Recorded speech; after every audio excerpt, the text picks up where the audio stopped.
The moment I walked into the bedroom, I knew something was wrong. There she was, my wife of 20 years, Jenna, tangled in the sheets with another man.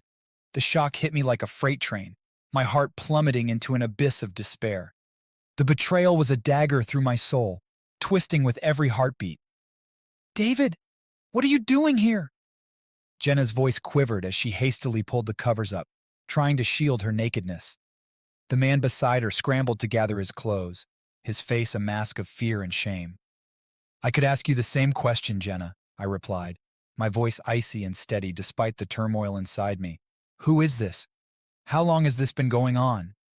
The man didn't wait for an answer. He bolted from the room, nearly tripping over his own feet in his haste.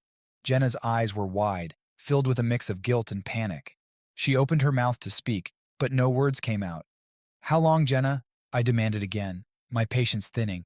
"David, it's not what you think," she stammered, but her excuses fell on deaf ears. The evidence was right before me, and no words could undo what I had just witnessed. I felt a wave of nausea, my mind reeling from the implications.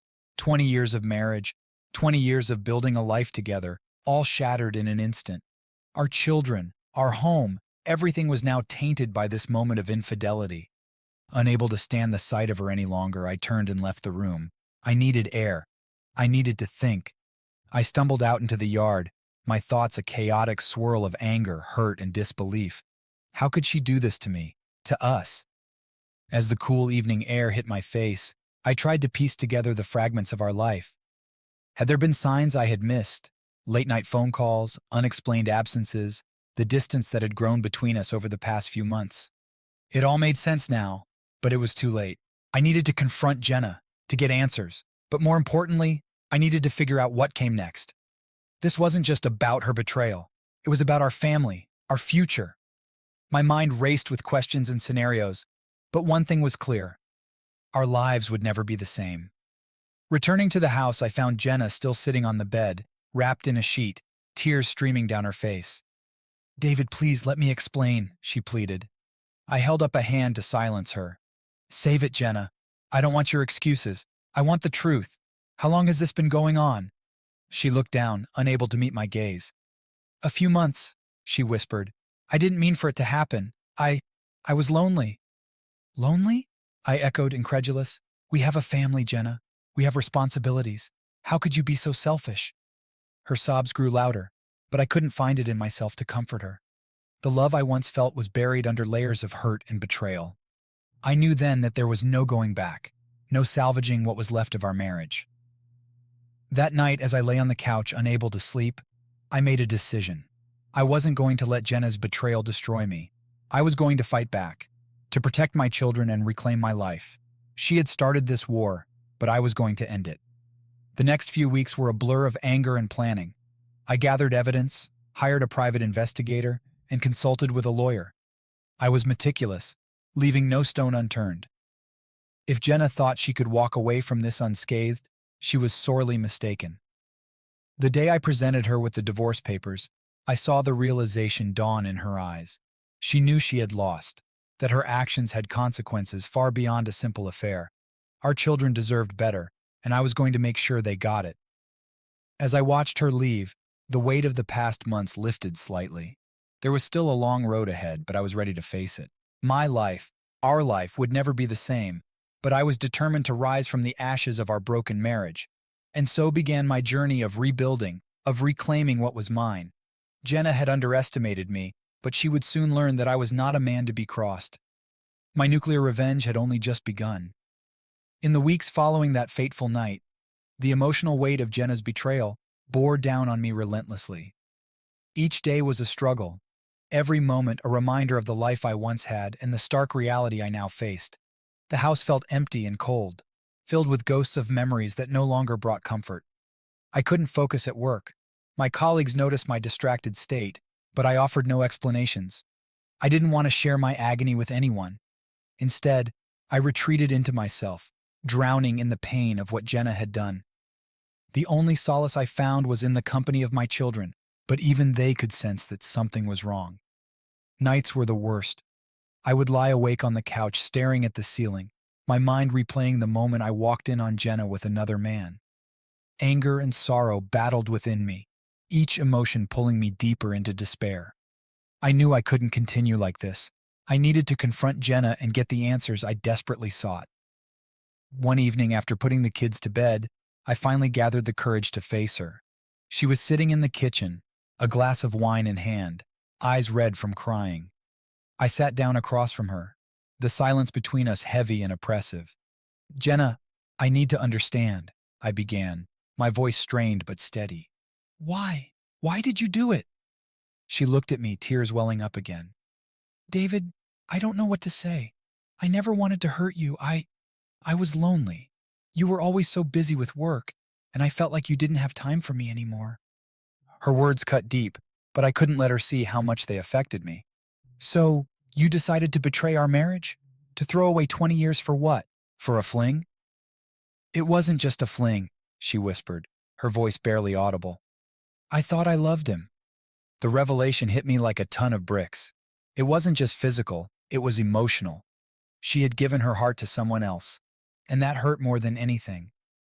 "I can't do this anymore, Jenna," I said, standing up. "I've given you everything, and this is how you repay me? We're done." She didn't try to stop me as I walked away. I knew there was no going back, no salvaging what was left of our relationship. That night, I resolved to move forward, to protect my children and myself from further pain. Determined to uncover the full extent of Jenna's betrayal, I decided to dig deeper.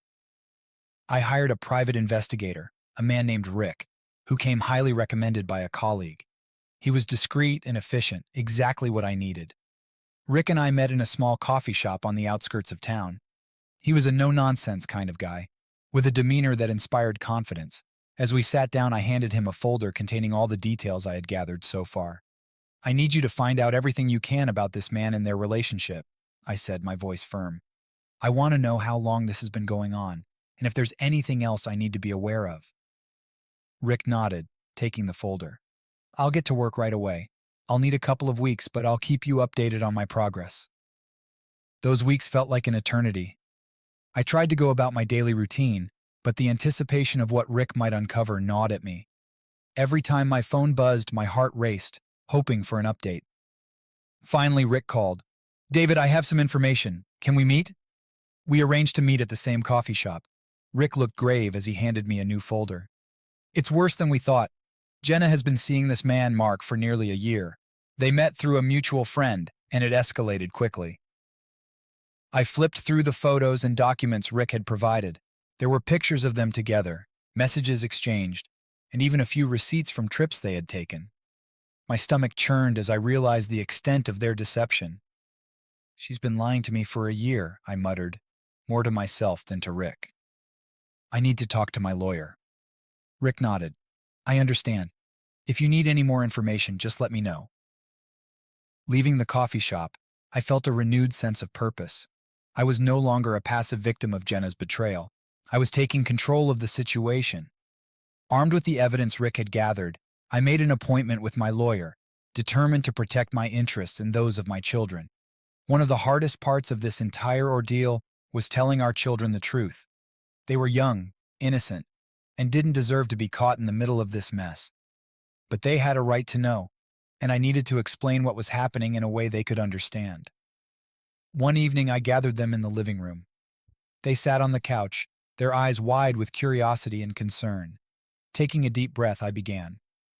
"There's something important we need to talk about," I said, trying to keep my voice calm and steady.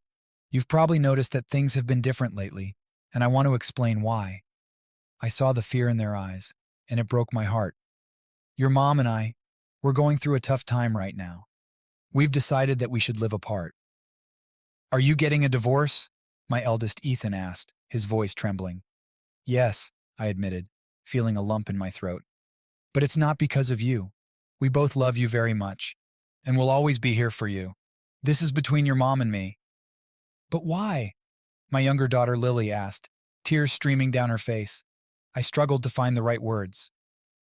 "Sometimes grown-ups make mistakes, and those mistakes can hurt other people. Your mom and I have made mistakes, and now we need to find a way to move forward."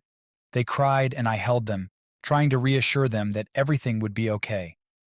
It was a heartbreaking conversation. one I wished I never had to have.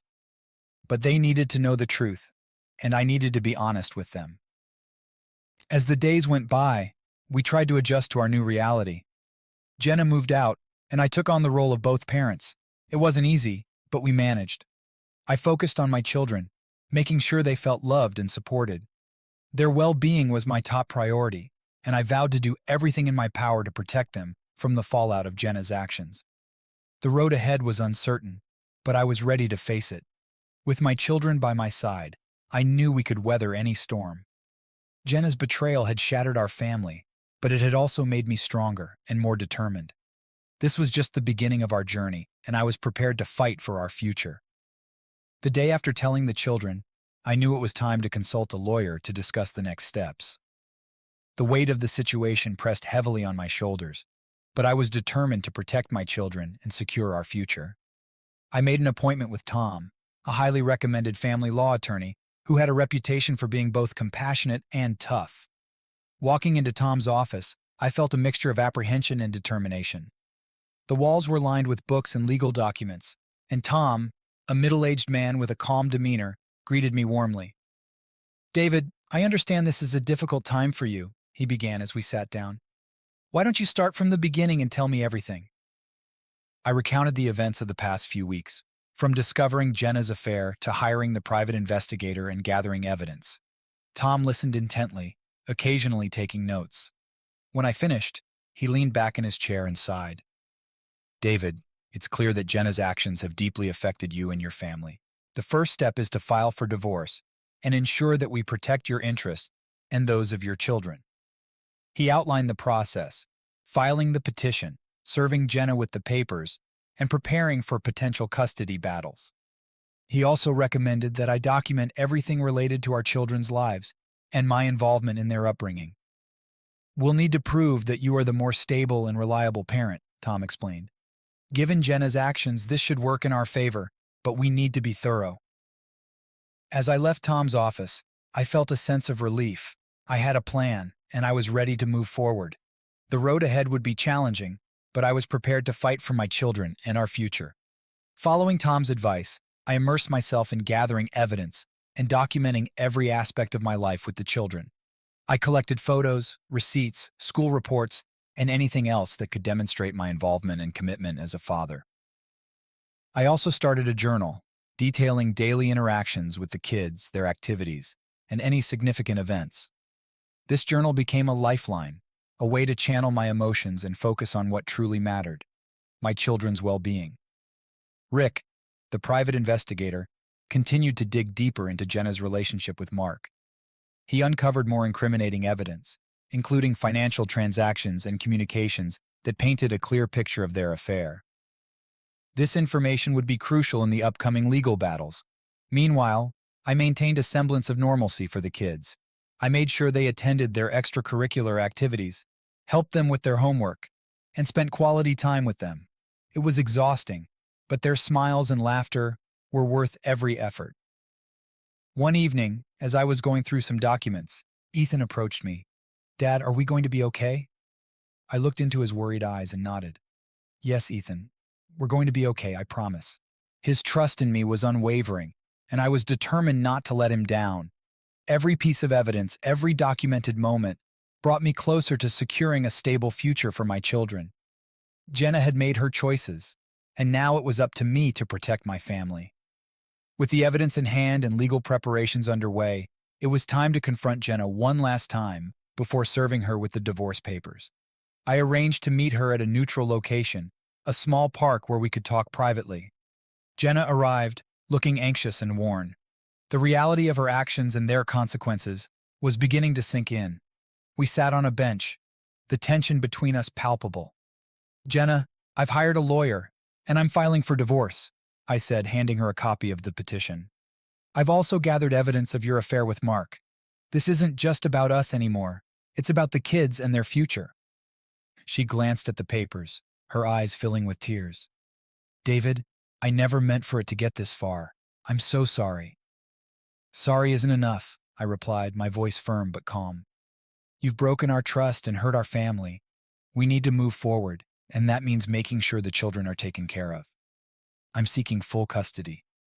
Her face went pale. Full custody? David, they need both of us. They need stability, Jenna. They need a parent who puts them first, and right now, that's me. You've made your choices, and now we have to deal with the consequences.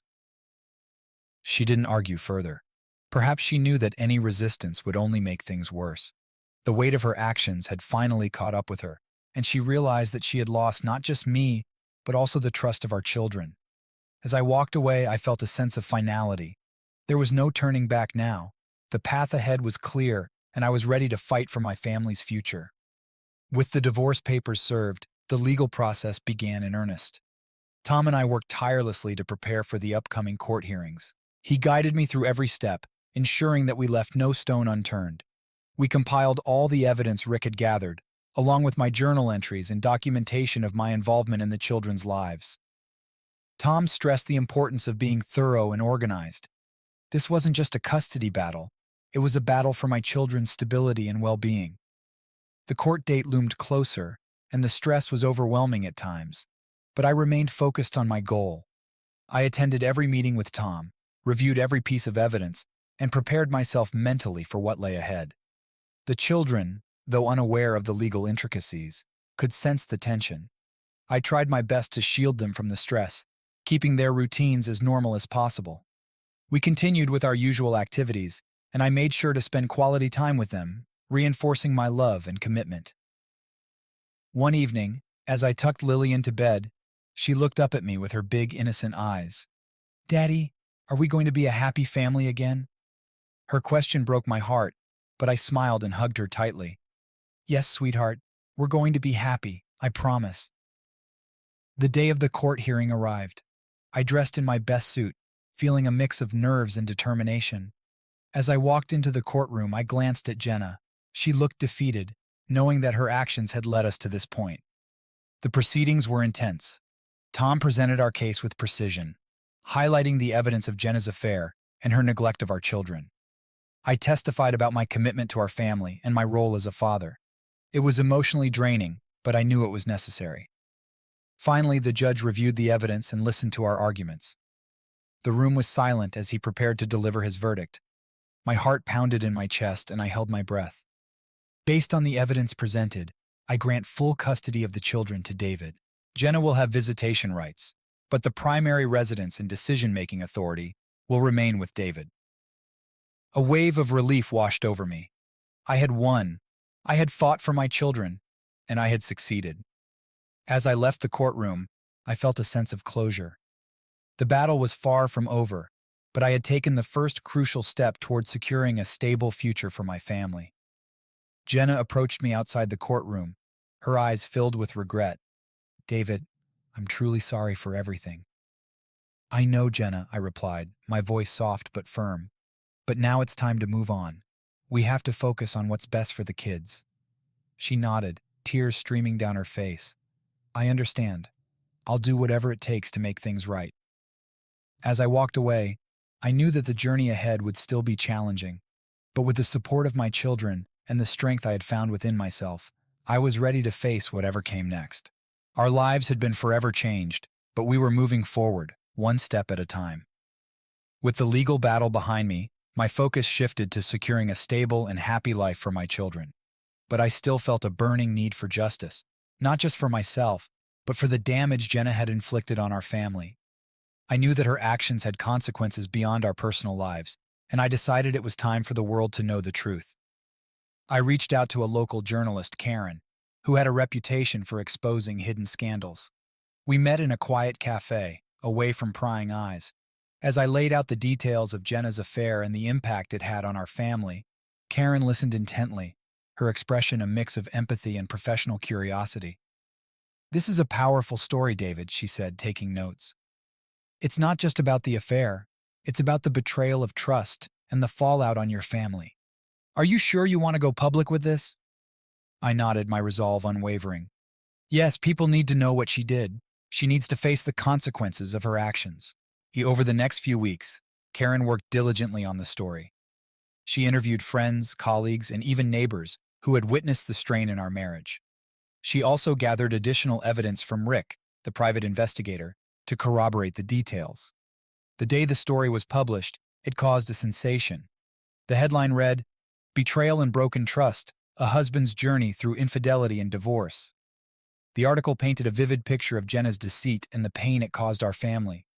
It included quotes from our children, expressing their confusion and hurt, and detailed the legal battles we had faced. The fallout was immediate. Jenna's reputation was shattered. Her friends and colleagues distanced themselves, and she became the subject of gossip and judgment. Her affair with Mark was exposed to everyone, and their relationship quickly crumbled under the scrutiny. For me, the exposure was a double-edged sword. While it brought a sense of vindication and justice, it also meant reliving the pain publicly. But I had no regrets. The truth was out, and Jenna had to face the consequences of her actions. The days following the publication of the article were chaotic. Jenna's life unraveled rapidly. She lost her job as her employer deemed her actions unprofessional and damaging to the company's image. Her social circle dissolved, friends turning their backs on her, unwilling to associate with someone whose personal life had become a public spectacle. The children faced questions and whispers at school. I did my best to shield them from the worst of it, but the gossip was unavoidable. We had many heart-to-heart conversations, where I reassured them that they were loved and that none of this was their fault. One evening, as we sat around the dinner table, Ethan looked up at me with a serious expression. "Dad, why did you let everyone know what Mom did?" I took a deep breath, choosing my words carefully. "Ethan, what your mom did was wrong, and she needed to face the consequences. Sometimes, people need to understand the full impact of their actions. It's not just about punishing her, it's about making sure the truth is known." He nodded slowly, seeming to understand. "I just wish things could go back to the way they were." "I know, buddy," I said, reaching out to ruffle his hair. "But we're going to be okay. We have each other, and that's what matters." As the weeks passed, the initial shock of the article subsided. We settled into a new routine, focusing on rebuilding our lives. Jenna's public shaming had been a harsh but necessary step in our journey towards healing. The road ahead was still uncertain, but we were moving forward together. Despite the public exposure and the court's decision to grant me full custody, the legal battles with Jenna were far from over. She hired a new lawyer and contested the custody arrangement, claiming that the media exposure had unfairly influenced the court's decision. Tom, my lawyer, and I prepared for another round of legal confrontations. This time, we focused on solidifying the evidence of Jenna's neglect and her inability to provide a stable environment for the children. We gathered testimonies from teachers, neighbors, and even family members who had witnessed her erratic behavior. The court hearings were grueling. Jenna's lawyer painted a picture of a mother wronged by a vindictive husband, but the evidence we presented was overwhelming. Photos of Jenna's nights out, bank statements showing extravagant spending, and testimonies from those who had seen her neglect the children spoke volumes. The judge reviewed the evidence carefully, taking into account the children's best interests. After several tense days, the decision was finally announced. The custody arrangement remained unchanged. I retained full custody, while Jenna was granted supervised visitation rights.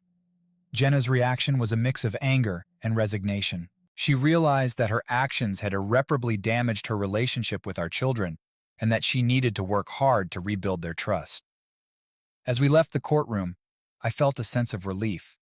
The legal battles were draining, but I knew I had done everything in my power to protect my children and provide them with a stable, loving home. With the custody arrangement settled, it was time to make another significant change. Selling the house. The home we had built together, filled with memories of happier times, had become a painful reminder of Jenna's betrayal.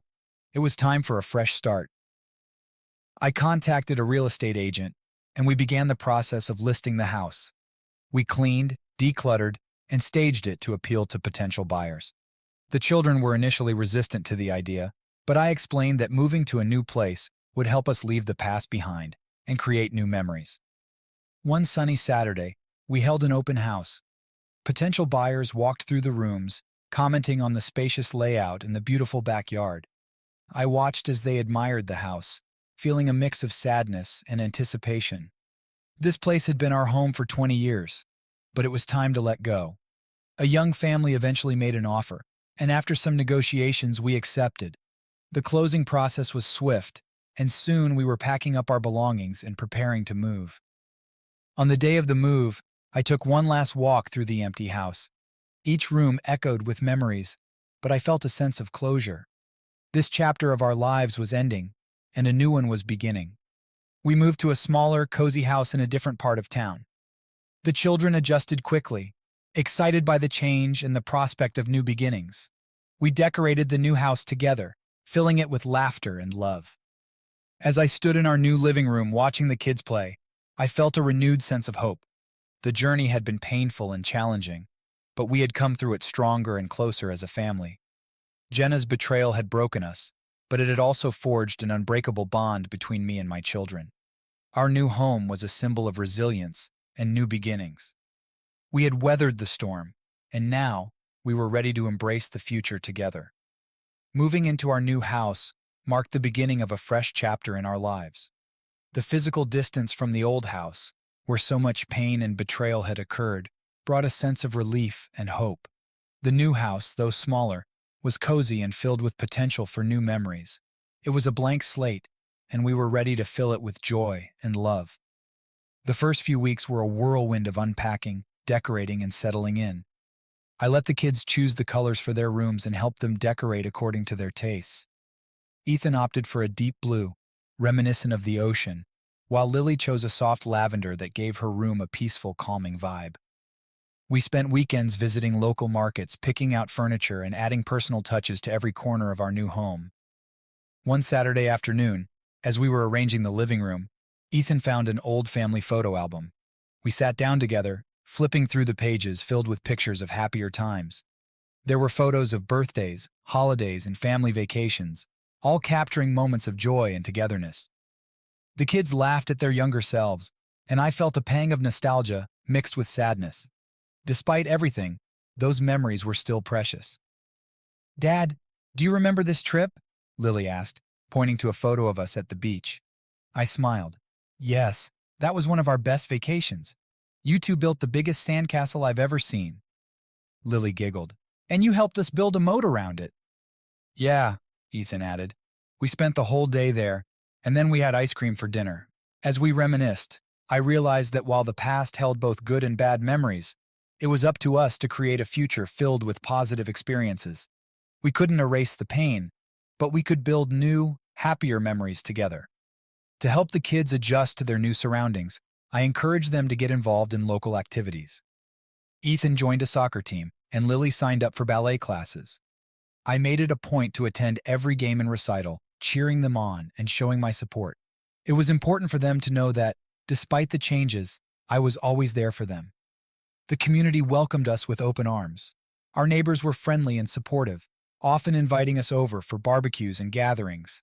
It felt good to be part of a caring and inclusive community. The kids quickly made new friends, and I noticed a positive change in their demeanor.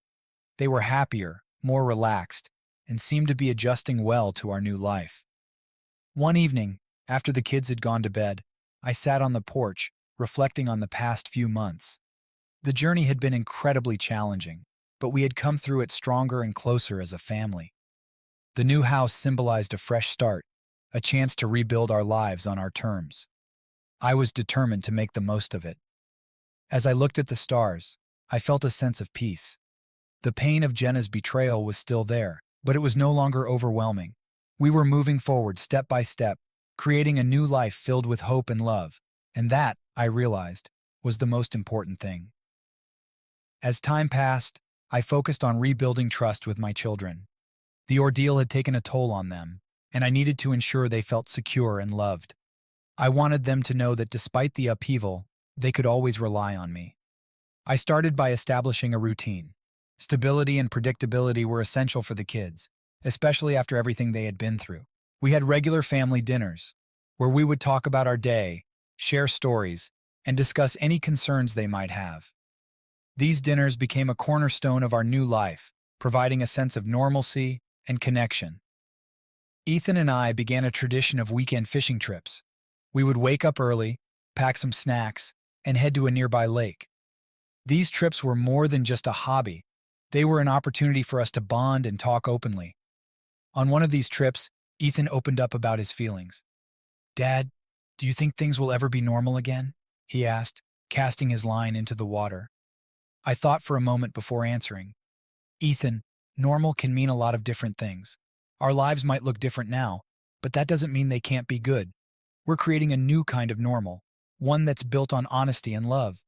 He nodded, seeming to understand. "I just miss the way things used to be." "I know, buddy," I said, putting a hand on his shoulder. "But we're making new memories now, and that's what's important. We'll get through this together." Lily and I had our bonding moments. She loved baking, so we spent afternoons in the kitchen, trying out new recipes and making a mess. As we mixed ingredients and laughed at our kitchen disasters, I could see her spirits lifting. One day, as we were frosting a cake, she asked me a question that had been on her mind. "Daddy, do you still love Mom?" Her question caught me off guard, but I knew I had to be honest. "Lily, I will always care about your mom because she's your mother. But sometimes, people make choices that hurt others, and it's hard to love them the same way after that. What's most important is that you and Ethan know how much I love you." She seemed to accept my answer, nodding thoughtfully as she spread the frosting. "I love you too, Daddy."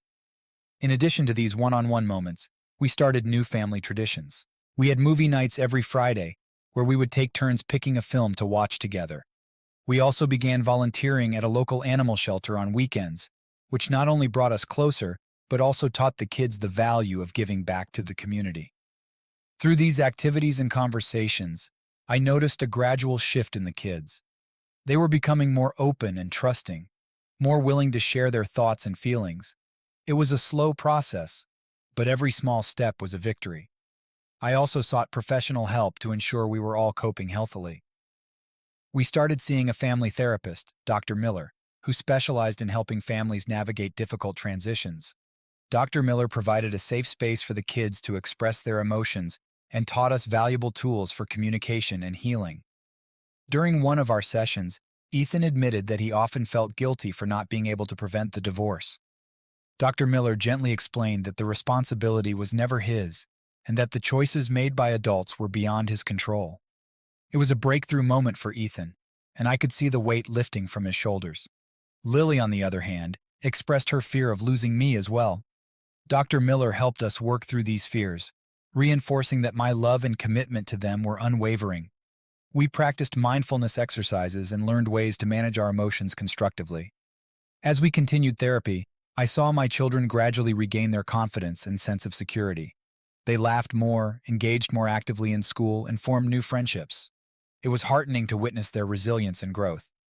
One evening, after another successful therapy session, I tucked the kids into bed and sat down to reflect. The journey had been arduous, but we had made significant progress. The bonds between us were stronger than ever, built on a foundation of trust and open communication. I knew there would still be challenges ahead, but I felt a renewed sense of hope and determination. We were not just surviving, we were thriving, creating a new life filled with love, understanding, and new beginnings. And that, I realized, was the most precious gift of all. With our lives gradually stabilizing and trust being rebuilt, I began to think about the future. It was important for me to look beyond the pain and betrayal, to envision a life where we could all find happiness and fulfillment. Moving forward required not just healing the past, but also embracing new opportunities and experiences. One of the first steps I took was to find a new job. The move provided the perfect opportunity to reevaluate my career, and I realized that I needed a fresh start professionally as well. I found a position at a local firm that offered a better work-life balance, allowing me to be more present for the kids. The new job came with its challenges, but it was a welcome change, giving me a sense of renewal and purpose. With the stability of a new job, I also started exploring hobbies and interests that I had long neglected. I joined a local photography club, rediscovering my passion for capturing moments and landscapes. It was a therapeutic outlet, allowing me to see the world through a new lens and appreciate the beauty in everyday life. The kids were also thriving in their ways. Ethan's soccer skills improved, and he became an integral part of his team. Watching him play with determination and joy was incredibly rewarding. Lily's ballet recitals became a source of pride, her grace and dedication shining through in every performance. We continued our family traditions, but we also sought out new adventures. We took weekend trips to explore nearby towns, hiked through scenic trails, and even planned a summer vacation at the beach, a place that held fond memories and promised new ones. One evening, as we sat around a campfire during one of our weekend getaways, I asked the kids about their dreams and aspirations. Ethan talked about his desire to become a professional soccer player, while Lily shared her dream of opening her dance studio one day. Their dreams were big and beautiful, and I vowed to support them every step of the way. As for myself, I began to think about the possibility of finding love again. It was a daunting thought, given the scars left by Jenna's betrayal, but I knew that I deserved happiness too. I took it slow, focusing first on building a strong, supportive network of friends. Through community events and social gatherings, I met people who shared my interests and values. One of these new acquaintances was a woman named Rachel. She was kind, intelligent, and had a warm, nurturing presence. We started as friends, bonding over shared experiences and mutual support. Over time, our friendship deepened, and I found myself drawn to her in ways I hadn't expected. Rachel understood the complexities of my situation and was patient and respectful of my need to prioritize my children. We took things one step at a time, ensuring that any potential relationship would be built on a foundation of trust and mutual respect. Introducing Rachel to Ethan and Lily was a significant step, and I approached it with care. I explained to them that she was a new friend who had become important to me, and I wanted them to get to know her. To my relief, they welcomed her with open arms. Rachel's genuine interest in their lives and her gentle, caring nature quickly won them over. As our relationship progressed, I felt a sense of balance and peace that I hadn't experienced in a long time. Rachel became a positive influence in our lives, blending seamlessly into our family dynamic. She respected our past and was committed to building a future together, filled with love and understanding. The journey from betrayal to healing had been long and arduous, but as I looked around at my new life, I felt a deep sense of gratitude. We had come through the storm stronger and more connected than ever. The scars of the past will always be there, but they no longer define us. Instead, they were a testament to our resilience and our ability to overcome adversity. One day, as we sat around the dinner table, Rachel, Ethan, Lily, and I realized how far we had come. The laughter and warmth that filled the room were a testament to our journey and the new chapter we were writing together. Moving forward, I knew there would still be challenges, but I also knew that we could face them together, as a family. The love and trust we had rebuilt were our greatest strengths, guiding us towards a brighter, happier future. In the end, it wasn't just about surviving Jenna's betrayal. It was about finding the strength to move forward, embrace new possibilities, and create a life filled with love, joy, and endless potential. And that, I realized, was the greatest victory of all.